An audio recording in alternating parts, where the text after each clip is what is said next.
سے کر رہا ہوں اور پھر اس قول کی تائید اللہ کے نبی کی دوسری حدیث سے کرتا ہوں۔ اللہ کے نبی نے ارشاد فرمایا، اللہ فرماتے ہیں کہ حکمرانوں کے دل میری قدرت کے اندر ہے، میں اللہ ہوں، میرے ساتھ کوئی شریک نہیں ہے، میں وحدہ لا شریک ہوں۔ حکمرانوں، بادشاہوں کا بھی بادشاہ میں رب ذوالجلال ہوں، اور پوری امت کے بادشاہوں کے دل میرے قبضہ قدرت کے اندر ہے۔ کون ہے؟ میری طرف توجہ رہے، اللہ کے نبی کی حدیث سنا رہا ہوں۔ اللہ کے نبی نے فرمایا کہ جب امت، اللہ فرما رہے ہیں کہ امت کے بادشاہوں کے قلوب اللہ کی مٹھی کے اندر ہے، اللہ فرماتے ہیں جب میرے بندے میری نافرمانی پر تل جاتے ہیں، جب میں ان کو رمضان کا مقدس مہینہ دیتا ہوں اور وہ کٹائی اور مزدوری کا بہانہ بنا کر روزہ اور تراویح کو چھوڑ کر بیٹھوں اور چوکوں اور چوراہوں پر گپوں میں گزارتے ہیں، تو پھر میں ان حکمرانوں کے دلوں کو سخت کر دیتا ہوں۔ یہ اللہ کا فرمان سنا رہا ہوں۔ اور جب اللہ فرماتے ہیں میرے بندے جب اعمال کی طرف متوجہ ہو جاتے ہیں تو میں ان حکمرانوں کے دلوں کو نرم کر دیتا ہوں۔ اس کے آگے اللہ کے نبی حدیث بیان کرتے ہیں، اپنا فرمان جاری کرتے ہیں کہ اے میری امت، خیال کرنا چوکوں چوراہوں پر، گلیوں میں، محفلوں میں، مجلسوں میں بیٹھ کر حکمرانوں پر تنقید مت کرنا، برا بھلا مت کہنا، اپنے اعمال کی اصلاح کر لینا، اپنے اندر انقلاب لے آنا، اللہ حکومتوں کے اندر انقلاب لے آئے گا۔ اور آج دیکھو کیا حالات ہو رہے ہیں، اللہ کی قسم سابقہ امتوں میں جو عذاب آئے دینا وہ تمام امتوں کے گناہوں کا مجموعہ اس امت میں آ چکا ہے، پھر بھی عذاب نہیں آ رہا۔ آپ کا کوئی کمال نہیں ہے، نہ ہی میرا کوئی کمال ہے، رب ذوالجلال کی قسم یہ میرے نبی کی مانگی ہوئی دعائیں ہیں، آپ کی سسکیے ہیں کہ اللہ رب العزت نے اس امت پر عذاب کو روکے رکھا ہے۔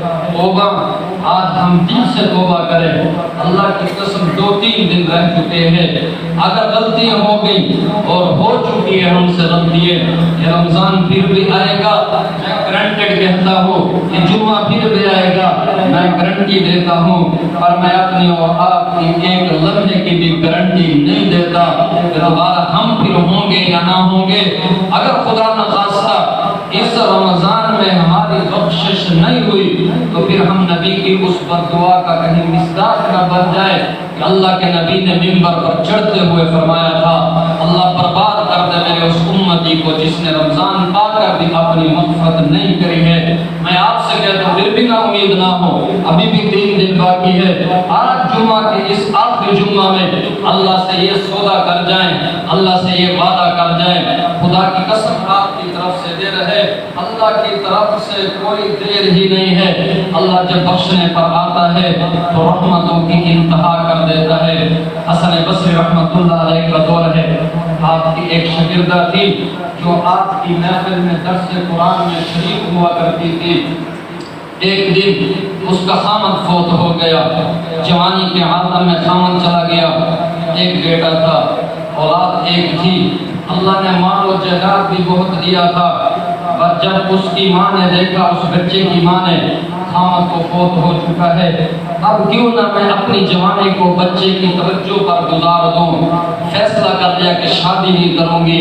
یہ جوان تھا، جوانی تو پھر دیوانی ہوتی ہے، اس میں اپنے آپ کو کنٹرول کرنا یہ بہت مشکل ہوتا ہے۔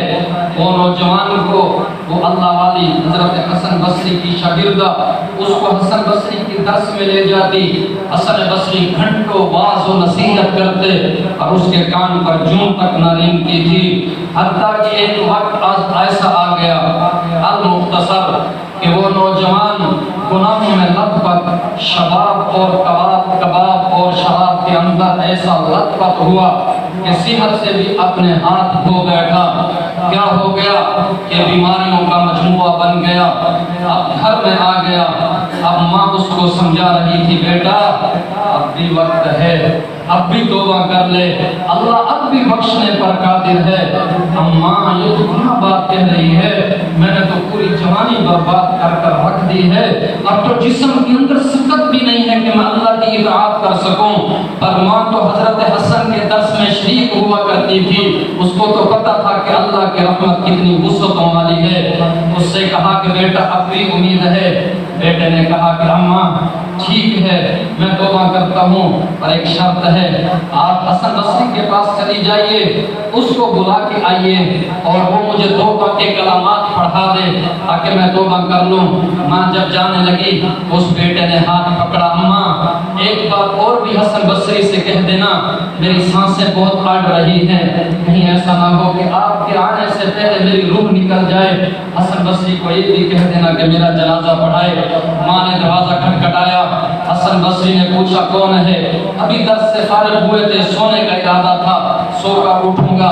آپ نے اس کی شاگرد نے فرمایا، عرض کی حضرت میں ہوں، کیسے آئی ہو؟ کہا وہ میرا بیٹا جو تھا نا اب وہ توبہ کرنے پر آ گیا ہے، آمادہ ہو چکا ہے، آپ تشریف لائیے۔ حضرت حسن بصری نے فرمایا کہ نہیں میں نہیں آ سکتا، مجھے ایسا محسوس ہوتا ہے کہ اللہ نے تو اس کے دل پر مہر لگا دی ہے، اب اس کو توبہ کی توفیق نصیب نہیں ہو سکتی۔ اس ماں تو پھر ماں ہوتی ہے، اس کے ہاں تو نافرمان اولاد بھی ویسے ہوتی ہے، فرما بردار اولاد بھی ویسے ہوتی ہے، وہ نافرمانیوں کے باوجود بھی رات کو دروازے کھلے رکھتی ہے۔ وہ نافرمانی ایک بچہ رات کو لیٹ آیا، ماں نے اس سے کہا کہ بیٹا یہ رات کو سوئی میں دھاگا ڈال دو۔ اس بیٹے نے کہا کہ اماں رات کو آپ سوئی میں دھاگا کیوں ڈلوا رہی ہے؟ ماں نے کہا کہ بیٹا سوئی سے اور دھاگے سے مطلب نہیں ہے، یہ دیکھنا چاہتی ہوں کہیں تو نشہ کر کے تو نہیں آیا، تیری فکر میں تو دروازہ بھی کھلا رکھتی ہوں، کھانا بھی تیرے لیے میں نے تیار کر کے رکھا ہے۔ وہ ماں جب حسن بصری کے دروازے سے نا امید ہو گئی، واپس آئی، بیٹے سے کہا کہ بیٹا تو اتنا بدبخت ہو گیا ہے کہ اتنا اللہ والا بھی تیرا جنازہ پڑھانے سے انکار کر رہا ہے۔ حسن بصری رحمۃ اللہ علیہ سو گئے، ماں واپس آ گئی، بیٹے نے دو نصیحتیں کی، اماں میرا آخری وقت ہے، مجھے یقین ہے کہ یہ سانسیں نکل جائیں گی، اور میری دو وصیتیں ہیں۔ نمبر ایک میری پہلی وصیت یہ ہے کہ جب میں مر جاؤں تو میرے گلے میں اپنا دوپٹہ ڈال کر مجھے گلیوں میں گھسیٹتے رہنا۔ ماں نے کہا بیٹا میں ایسا کیوں کروں؟ بیٹے نے کہا کہ تاکہ لوگوں کو نوجوانوں کو پتہ چل جائے جو والدین کی نافرمانی کرتا ہے اس کے ساتھ کتے کی طرح اس کو گھسیٹا جاتا ہے۔ دوسری وصیت میری یہ ہے کہ مجھے اس گھر کے صحن میں دفن کرنا تاکہ میری وجہ سے قبرستان کے اور مردوں کو گناہوں کی سزا میری نہ مل جائے۔ ماں نے کہا ابھی یہ الفاظ کہہ رہا تھا کہ اس کی روح نکل گئی۔ ماں نے ابھی اس کی آنکھوں پر ایسے ہاتھ دے رہی تھے کہ دروازہ کھٹک گیا۔ پوچھا کون ہے اس دکھی کے دروازے پر؟ آج کون آ گیا؟ آج تو حسن بصری بھی چھوڑ گیا، سارے رشتے آج تو ٹوٹ چکے ہیں، کون ہے جو اس دکھی کا دروازہ آج کھٹکھٹا رہے ہو؟ تو آواز آئی میں حسن بصری ہوں۔ ہاں حسن بصری آپ کیسے آ گئے ہو؟ آپ نے تو ارادہ کیا، آپ نے تو کہا تھا میں نہیں آ سکتا۔ کہا کہ میری ماں میری بہن جب آپ یہ کہہ کر واپس آ گئی تھی نا میں سو گیا، مجھے خواب میں اللہ کی زیارت ہوئی، میرے رب نے مجھے کہا حسن تو کیسا میرا ولی ہے، حسن تو کیسا واعظ و نصیحت اور لوگوں کو درس دیتا ہے، میرے ایک ولی کا جنازہ ہے اور تو پڑھانے سے انکار کر رہا ہے۔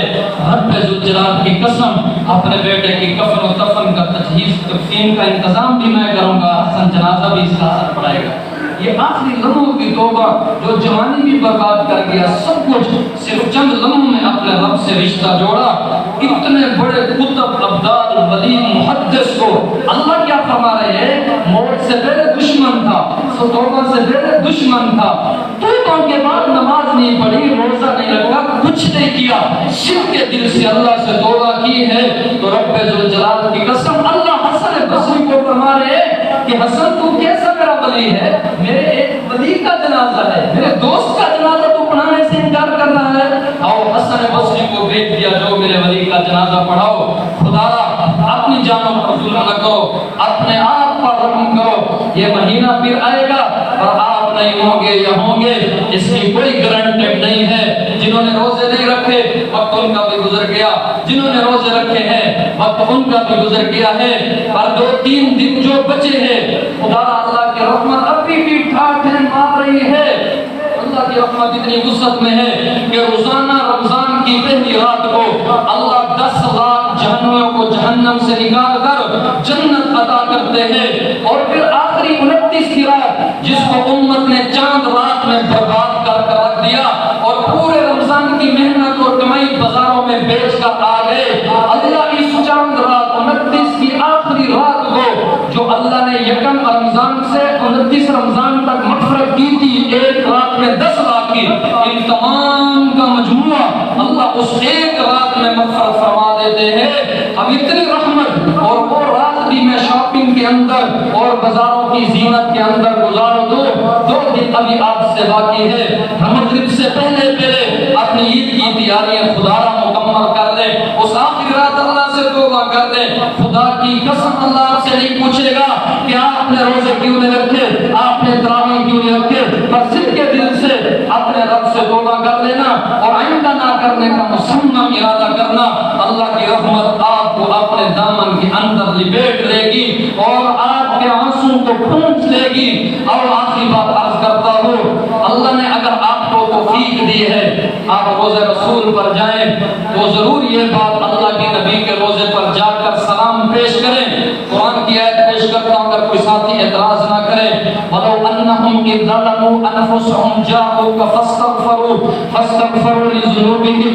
اے اللہ کے رسول, یہ آپ کے گناہگار امتی جب آپ کے پاس آ جائے نا گناہ کر کے تو آپ ان کے لیے اللہ سے گناہوں کی مغفرت کرنا. علماء نے اس کی تفسیر ابن کثیر, تفسیر بحر محیط, تفسیر معارف القرآن مفتی شفیع, کوئی اٹھائیے تفسیر. علماء نے لکھا ہے آج بھی اللہ کے نبی دنیا سے تو چلے گئے, آج بھی کوئی آدمی حج اور عمرے کے لیے جا کر اللہ کے رسول کے روزے پر یہ کہتا ہے اللہ اے اللہ کے حبیب آپ سے درخواست کرتا ہوں کہ آپ بھی میری طرف سے اللہ سے گناہوں کی معافرت فرما دیجئے, تو اللہ کے نبی بھی فرما دے گا تو آپ کا کام بن جائے گا. حضرت علی رضی اللہ تعالیٰ عنہ کی اس تفسیر میں ایک قول لکھا ہے, آپ فرماتے ہیں اللہ کے نبی کو ہم نے دفن کیا, قبر بنا دی گئی. 3 دن کے بعد ایک بدو ایک دیہاتی آیا, قبر سے آ کر چمٹ گیا, ساروں قطار رو رہا تھا. اس سورۃ النساء 5ویں سپارے کی آیت کا حوالہ پیش کیا. وَلَوْ أَنَّهُمْ إِذْ ظَلَمُوا أَنفُسَهُمْ جَاءُوكَ فَاسْتَغْفَرُوا اللَّهَ وَاسْتَغْفَرَ لَهُمْ. اس آیت کا حوالہ پیش کیا. اے اللہ کے نبی آپ کی زندگی میں جب لوگ آتے آپ سے معافی کی درخواست کرتے, آپ اللہ سے فرماتے عرض کرتے اللہ اس بندے کو معاف کر دے تو اللہ معاف فرما دیتے تھے. آج میں آپ کے پاس آیا ہوں, آپ بھی اللہ سے میری مغفرت کی دعا فرما دیجئے, شفاعت فرما دیجئے. میں بہت گناہگار ہوں. حضرت علی فرماتے ہیں بہت سارے جلیل القدر صحابہ اور بھی موجود تھے جو اس کی یہ گفتگو سن رہے تھے. اس نوجوان اس دیہاتی کی گفتگو بند ہو گئی, سستی اور آنسو شروع ہو گئے. ابھی اس کے آنسو تھمے ہی نہیں تھے, قبر سے آواز آئی کہ غفر لک, اے میرے امتی اللہ نے تیری مغفرت فرما دی. اور کیا مانگتے ہو یار, کیسی مغفرت مانگتے ہو؟ جو رب ذوالجلال یہ جتنی بھی حکومتوں کی تبدیلی اور انقلاب ہے خدا را علم نہ پڑھو, یہ ہمارے اعمال کے ساتھ ان کا بہت گہرا تعلق ہے. آپ نے کب دیکھا ہوگا کہ وہ مسجد نبوی جہاں اللہ کے نبی صلی اللہ علیہ وسلم کا روزہ ہے, ایک اصول سمجھتے جائیے, آپ کھول کر سن لیجئے. آج بھی اللہ کے نبی کے روزے پر یہ عید لکھی ہوئی ہے, جو گئے ہیں ان سے آپ پوچھو یا ایھا الذین آمنوا لا ترفعوا اصواتکم فوق صوت النبی. اے مومنو, اے ایمان والو, اللہ کے نبی سے اپنی آواز کو بلند نہ کرو, اس سے اللہ کے نبی کو تکلیف پہنچتی ہے. اور جب یہ عید نازل ہوئی حضرت ثابت بن قیس, حضرت عمر, ان کی آواز قدرتاً اونچی تھی. حضرت عمر نے اتنی آواز سلو کر لی کہ جب وہ اللہ کے نبی سے گفتگو کرتے تو اللہ کے نبی پوچھتے تھے کہ اب عمر آپ نے کیا کہا ہے، میں نے سمجھا نہیں ہے، سنا نہیں ہے، اتنی سلو گفتگو۔ آپ نے دیکھا کہ رات 27 کی رات مسجد نبوی میں میرا کسی سیاسی جماعت سے تعلق نہیں ہے، میرا اگر تعلق ہے تو پارلیمنٹ میں بیٹھے ہوئے علماء سے ہے۔ یہ علماء پارلیمنٹ میں کیوں ہے ایک علیحدہ موضوع ہے، اگر کوئی آدمی اس پر دلائل لینا چاہے اللہ کی قسم انبار لگائیں گے آپ کے پاس دلائل کے کہ علماء اس کے اندر کیوں ہے۔ اگر آپ کو علماء پر اعتراض ہے کہ وہ پارلیمنٹ میں کیوں ہے، آپ اپنا نمائندہ کوئی عالم کھڑا کر دو جو آپ کے ایمان کی جنگ پر اس پارلیمنٹ کے اندر لڑے۔ آپ بتاؤ 74 سال پاکستان کو بنے ہوئے ہو گئے، ایک تو قانون ایسا بتاؤ کہ پارلیمنٹ کی فلور پر وہ قانون سازی قرآن اور سنت کے مطابق ہوئی ہو۔ اگر عالم بیٹھا ہے تو وہ اس کی آئین کی جنگ لڑ رہا ہے۔ تو بہرحال یہ نہ کہنا کہ میں کسی کا دفاع کر رہا ہوں۔ آپ کو نون لیگ سے اختلاف، آپ کو پی ٹی آئی سے اختلاف، آپ کو پی پی پی سے اختلاف، جمعیت سے اختلاف اپنی جگہ ہوگا، اور مسجد کے تقدس کا تو خیال رکھتے وہاں نعرے بازی، وہاں بلند آوازیں۔ سلطان بن عبد الحمید ایک حکمران گزرا ترکی کا، اس نے جب مسجد نبوی کی توسیع کرنے لگا، اس کی کنسٹرکشن کرنے لگا، تو اس نے 500 بچے شیرخوار جو ماں کا دودھ پیتے تھے اس نے گود سے لے لیے اور اس کو اپنی طبیعت میں رکھا، ان کو حافظ قرآن بنایا اور ان کو انجینئر بنایا، اور ان 500 بچوں نے جب حفظ مکمل کیا انجینئر بن گئے، مستری بن گئے، پھر لے آیا مسجد نبوی میں، اور مسجد نبوی سے دور، مدینہ سے دور اس نے اپنی کٹائی کی مشینیں فٹ کی کہ مدینہ کے اندر جب اینٹ کو کاٹا جائے تو شور نہ ہو کہ میرے نبی ڈسٹرب نہ ہو جائے، اس کے سکون میں خلل نہ واقع ہو جائے۔ اور دیکھو جب اس نے تھوڑا مارتا تھا اس کا انجینئر، جب اینٹ لگا رہا تھا اینٹ پر ہتھوڑا تو مارنا ہی پڑتا ہے، اس پر ہتھوڑے پر موٹا کپڑا لپیٹ کر اس پر ہتھوڑا چلاتے تاکہ اتنی بھی آواز پیدا نہ ہو کہ جس میں اللہ کے نبی کو تکلیف ہو رہی ہو۔ یہ مومن ایمان والے تھے، یہ حج پر عمرے پر گئے ہوئے تھے، پر اتنا تو خیال کرتے چور ہیں، ڈاکو ہیں، جو بھی ہیں، آپ کے پاس عدالتیں ہیں، آپ کے پاس قانون ہے، ادارے ہیں، ان کو گھسیٹو، ان کو جیلوں میں رکھو، ہمیں ان سے کوئی سروکار نہیں ہے۔ ہمارا تعلق علماء سے ہے، علماء اس امت کے وارث ہیں، انبیاء کے وارث ہیں۔ اللہ کے نبی صلی اللہ علیہ وسلم نے ایک طبرانی شریف کی حدیث میں فرمایا، بنی اسرائیل میں ایک آدمی تھا، اس نے کتیا پالی تھی، اس کتیا نے یہ عہد کیا تھا کہ میں اپنے آقا کے مہمان کو بھونکوں گی نہیں، پر کیا ہوا ایک مرتبہ اس کے گھر میں مہمان آیا اور اس کتیا نے تو نہ بھونکا، اس کتیا کے پیٹ کے اندر جو بچے تھے نا وہ اس کو بھونک رہے تھے۔ اللہ نے وقت کے نبی کو وحی کی، طبرانی کی حدیث بیان کر رہا ہوں، اللہ نے وقت کے نبی کو وحی کی کہ اے میرے نبی ایک زمانہ ایسا آئے گا قرب قیامت میں اور آخری امت کے لوگ اپنے علماء کو اس طرح بھونکیں گے جس طرح اس کتیا کے اندر بچے اس کو بھونک رہے ہیں۔ خدا مجھے ان علماء کا میں دفاع نہیں کر رہا، میں ان کا دفاع کروں یا نہ کروں، اللہ نے ان کو ایک شان دی ہے، الحمدللہ وہ انبیاء کے وارث ہیں، وہ آپ کے ایمان کی جنگ لڑ رہے ہیں، میں دفاع ان کا نہیں کر رہا، میں آپ کے ایمان کا دفاع کر رہا ہوں کہ آپ کے ایمان کو خطرہ ہے۔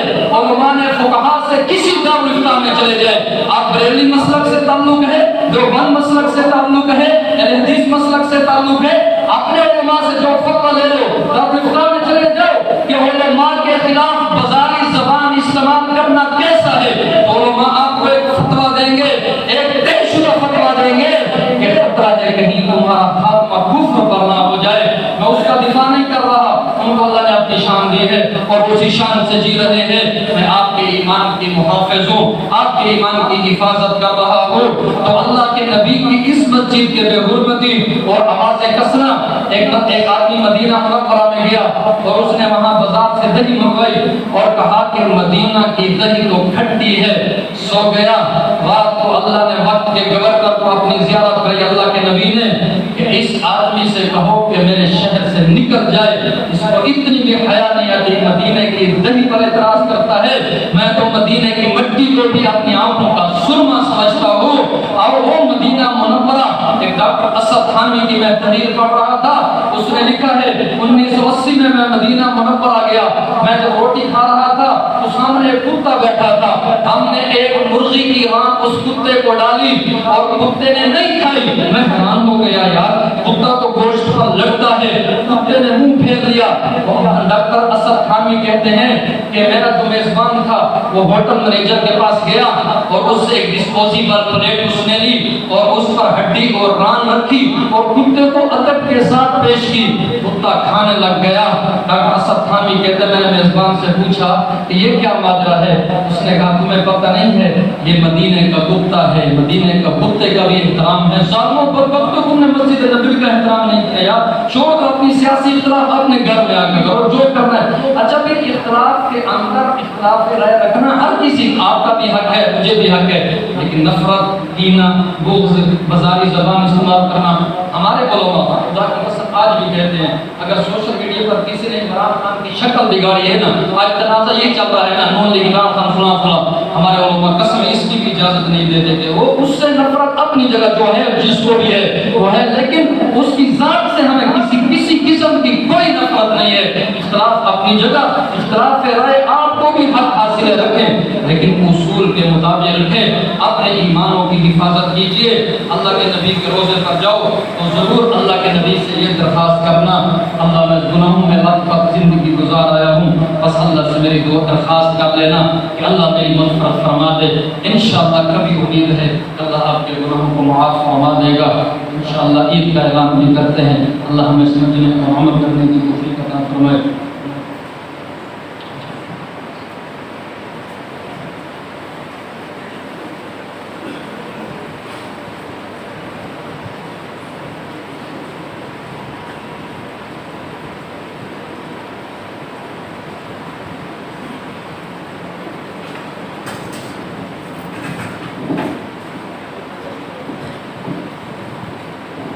السلام علیکم ورحمۃ اللہ۔ سارے ساتھیوں سے گزارش ہے کہ مولانا صاحب ماشاءاللہ مسجد کے امام ہیں، خطیب بھی ہیں، تو آپ سارے ساتھی ان کا تعاون کریں، ان کا آپ کے اوپر حق بنتا ہے کہ ان کا تعاون کرنا، کیونکہ ان کا کوئی پیشہ نہیں ہے، کوئی کاروبار نہیں ہے، یہ آپ ہی کے تعاون کے ساتھ، مسجد کے تعاون کے ساتھ ان کا کام چلتا ہے۔ آپ سب سمجھدار ہیں، جیسا مہنگائی کا دور ہے تو کاروبار تو ہے نہیں، تو کوئی اور پیشہ بھی نہیں ہے، ان کا کام یہی ہے مسجد کا کام کرنا، مسجد کے کام سنبھالنا، امامت کروانا، جمعہ نماز پڑھانا، عید کروانا۔ تو آپ سارے ساتھ جتنا ہو سکے دل کھول کے استاد صاحب کی خدمت کریں، اللہ تعالیٰ آپ کے مال جان میں عزت آبرو میں برکتیں عطا فرمائیں۔ سنتے ہیں عطا فرمائیں۔